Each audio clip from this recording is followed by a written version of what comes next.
V-am găsit, bine, salutare și bine v-am regăsit la un episod, care nu e fix un episod, dar e o prezentare la jocurile mele.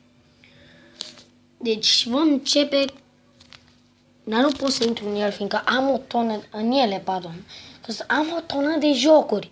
Eu o să vi le arăt într-un alt episod, cred că vreo 30 de minute, nu contează.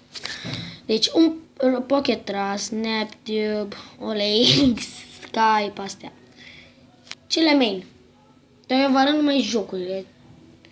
Pocket Traps. Primul joc preferat al meu. SAS. Deci SAS-ul e preferat. Studioul meu care editez câteodată sau fac videouri. La asta pot să vă arăt. E pentru YouTube, dacă vreți să filmați, eu filmez cu alt program pe nume Mobizen. Îmi place mai mult asta, da. Mobizen mi se pare așa că mai shiny, chestii interesting. Am aici câteva videoclipuri care cred că nu o să mă credeți, dar eu le-am filmat. Și da. Am aici, da. Sunteți pe ăsta al meu, da? O să vă las. Adică o să vă las. Doamne, ce prost sunt. Ok. Ce mai avea? Forshare, Spider-Man, jocul ăla care le juca verișorul meu, am un verișor.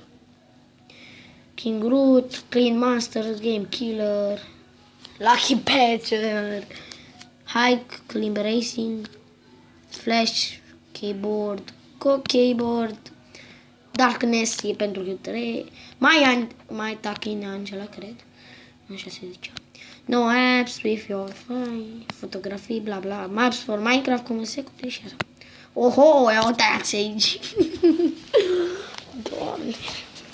Asta e partea întâi. Case Opener, vom face serie, Kikerino, Mine Masters, Kung Fu Stickman 2, Shadow Fight 2, Plague Inc, Battle Islands, Shadow Fight, False, Jazz Music, Sniper 3D, Muscure 2, Case Clicker, World Series Poker, cred că așa se zicea, Fallout Shelter, Epic Party Clicker, Vlogger Go Viral, Billionaire, Mortal Kombat X, Dream League, ce mai avem noi pe aici? Case Opener, Tâpă Heroes, Lucky Patcher, Mobogenie, Subway Surf și Wi-Fi Taki. Vorbesc cu prietenii.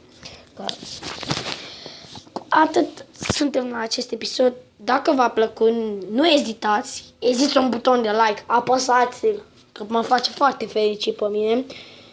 Și chemați-vă prietenii ca să vadă și acest episod. Ăsta a fost, o să vedeți, Antonio, și ne vedem poate mai târziu. Hai, ceau!